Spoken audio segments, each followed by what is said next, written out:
ఈ ఆంధ్ర నాయకులు ఎంపీస్ కానివ్వండి, మంత్రులు కానివ్వండి, వీళ్ళందరూ కానివ్వండి, ఇవన్నీ ఇస్తే మేము ఒప్పుకుంటాం, లేకుంటే లేదు అన్న ధోరణితో వాళ్ళు ఏదైతే నిన్న జీవోతో మాట్లాడినారని చెప్పినారో వారు మాట్లాడింది కరెక్టే.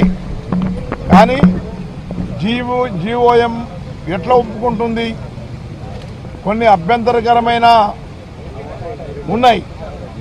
పోలవరం డివిజన్ వాళ్లకు ట్రాన్స్ఫర్ చేయమని, అది పోలవరం డివిజన్ ట్రాన్స్ఫర్ చేసే యొక్క ప్రశ్న ఉత్పన్నం కాదు. It is not agreeable to Telangana people. Bhadrachalam ఎట్టి పరిస్థితుల్లో తెలంగాణ నుంచి మాత్రం వేరు కాదు. ఈ విషయాన్ని వారు గ్రహించాలని చెప్పి నేను కోరుతున్నాను. ఏదో కేంద్ర ప్రభుత్వం వాళ్ళను బుజ్జగింపు చేయడానికి ప్రయత్నం చేస్తుంది కాబట్టి మేమేదో కొంతమ కోరికలు కోరాలని చెప్పి అనుకుంటే మాత్రం అది వీలు కాదు, తెలంగాణ పీపుల్కు యాక్సెప్టబుల్ కాదు. హైదరాబాద్ను యూటీ చేసే ప్రసక్తే ఉత్పన్నం కాదు.